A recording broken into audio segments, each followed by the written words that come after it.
we didn't. There was a time when we had a League of Decency that was trying to fight for goodness in media and television. And little by little in our country, that League of Decency was silenced. Yep. So that we have to the point now that what you watch on TV, ideas have consequences.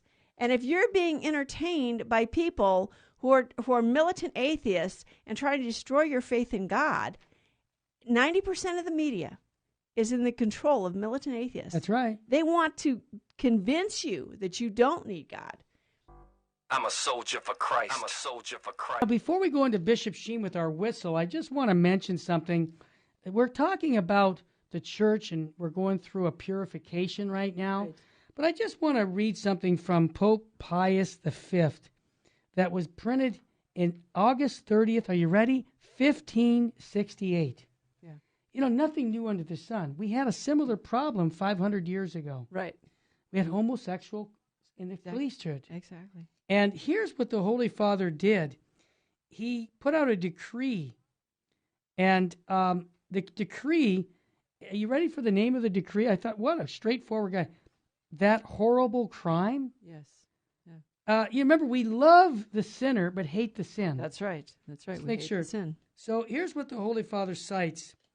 He says, knowing that the sin of Sodom would only spread if stronger measures were not taken, Pope Pius V decreed that any priest or member of the clergy who commits such a crime by force of the present law be deprived of every clerical privilege, of every post, dignity, and ecclesiastical benefit, and after having been degraded by an ecclesiastical judge, that's the church, let him go immediately to be delivered to the secular authorities. Right. Now, it's hard to imagine such strong medicine for grave moral ills being prescribed today. Right. But Mary, I really believe that you need strong measures when we have evil going on in the world. Right. And if you don't correct evil, then people don't change their lives. Right. The purpose of this is to get the man to correct his behavior, right, to turn to the Lord and admit his need for the Lord's help and give up his sin. If someone wants a copy of that, because many people I've read that to, they go, what? Yeah. Where did you get that? Well, just email us at the, and my wife answers lots of the questions on the Virgin Most Powerful Radio website, and we'll get you a copy of that. We'll scan it. Hey, let's bring Fulton Sheen into the room. Woo! Fulton Sheen ahead. And Bishop Sheen's going to stay with us for quite some time now. He's not just going to give us his quote and the train moves on. Nope. Here's an article. Says Archbishop Sheen's warning of a crisis in Christendom. Now, this saintly bishop had a long-range spiritual vision.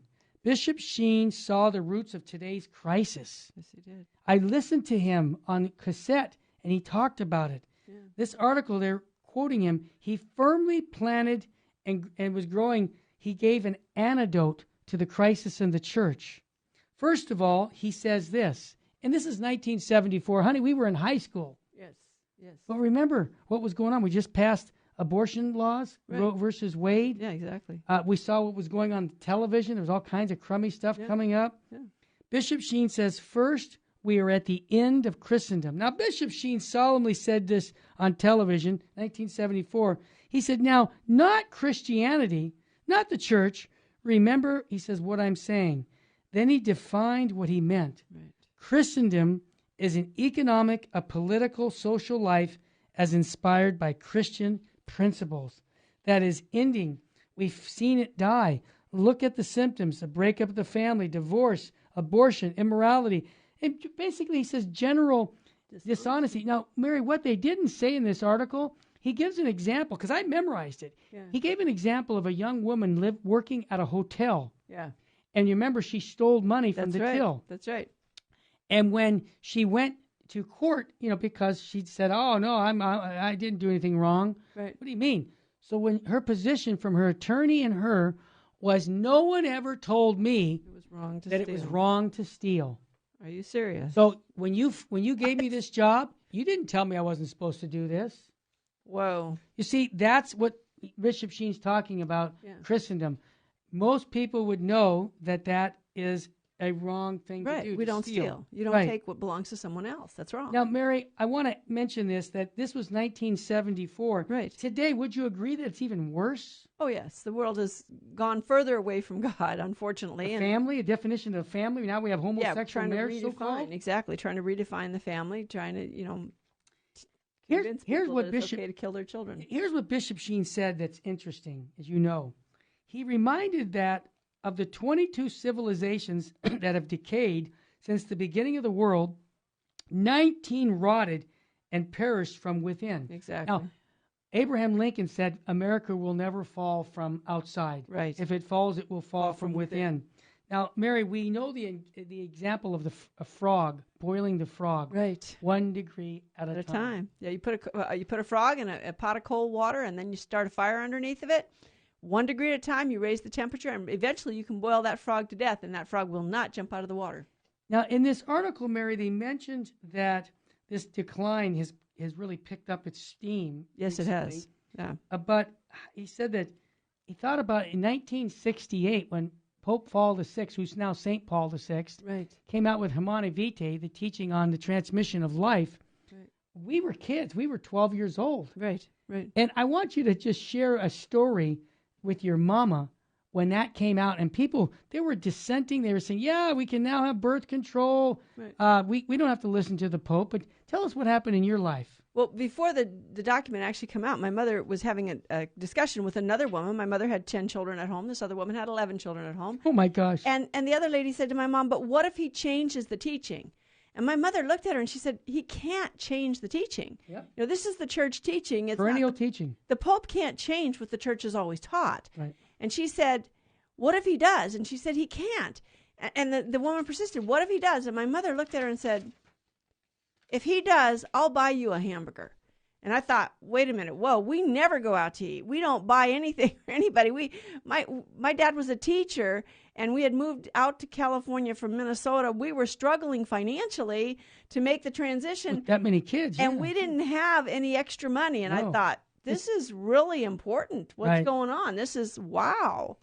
That's a good story. Now, in this article, Bishop Sheen pointed out that the press that we read, the television that we see, is in no instance inspired by Christian principles. Now, that was 74. It's even worse now. As a matter of fact, he said, there is on the part of many and of us a tendency to go down to meet the world and not to lift the world up. Yeah. I love this statement. We are afraid of being unpopular, so we go with the mob. Who are we trying to please?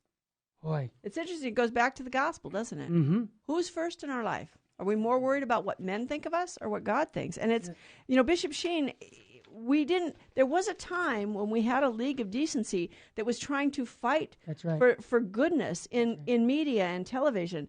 And little by little in our country, that League of Decency was silenced. Yep. So that we have to the point now that what you watch on TV, ideas have consequences.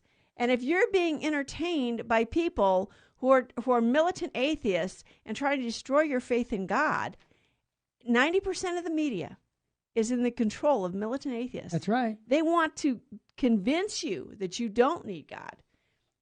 Think about what you're being entertained by. Before we go into what Bishop Sheen notes, the fourth 500 period of the church of history, he explains that the church is not a continuing thing. What? It dies and rises again. Right.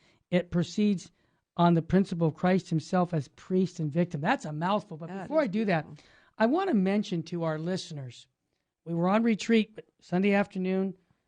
People who call us at Virgin Most Powerful, I give my cell number out, 661-972-7872 on the radio. So I get lots of calls. Right. But I want to thank our listeners because our listeners called, number one, marriage issue, try to help them out. You get questions on that all the time. Right. They're coming to us for advice. Why?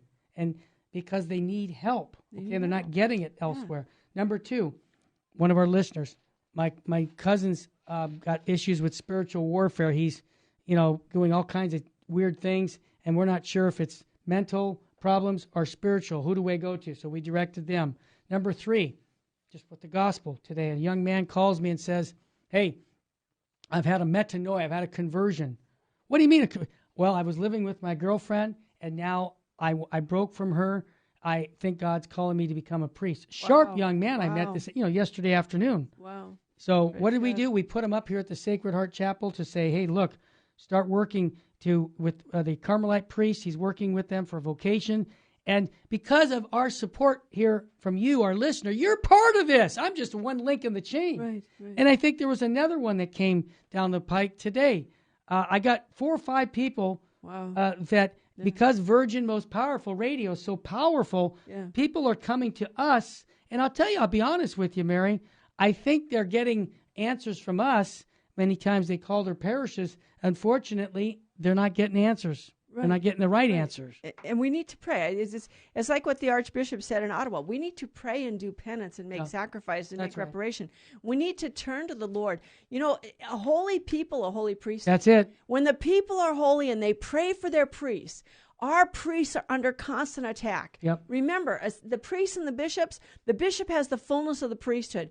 And the devil is going to go after him, because if he can take down a bishop, he can take down the faith of many people in that diocese. When we come back from the break, we're going to talk about Bishop Sheen. But I want, Mary, if you got a minute, tell them about how you have adopted a priest through the Opus Angelorum. Give them how they can do that, because we need to adopt our priests. We every year there's a crusade for priests from the Opus Angelorum. If you go to opusangelorum.org, and you can adopt a priest, and you pray for that priest every day. So you're spiritually adopting him. You may not even know him. Nope. You can either choose a priest and tell them, I want to adopt this priest, and they'll send you a prayer to pray for that priest every day. Or you can say, any priest that needs prayers, you send me a name and I'll pray for that priest. So I've been doing this now for 4 years, I think, and every year I get a different priest and I pray for him. And I remember one of the ladies who does this said, well, I can still pray for the one I was praying for last year. So I still lift up the priest that I originally prayed for. But this year I have a new adoptee, and I pray for Father every day. And I also try and remember not only the prayer they prayed, but when I go to Mass, I try and lift him up in that Mass. That every time I go to Mass, I'm lifting up my spiritual adoptee. We need to support our priests with prayer and sacrifice. That's it. And we need to, don't give your priests money to go out to the movies or fine dinners or have masses offered for them. Make sacrifices for them. Pray rosaries. Yep. Do penance for your priests. And I know some parishes once a week, like you, on a Thursday evening, you have a Thursday afternoon. Thursday morning, actually, after Mass. We meet together and we pray the rosary for priests. There's a group I didn't start it, but somebody in the parish started it, one of the older women who realized, we need to pray for our priests. That's awesome. Virgin Powerful Radio. Sharing the gospel with clarity and truth.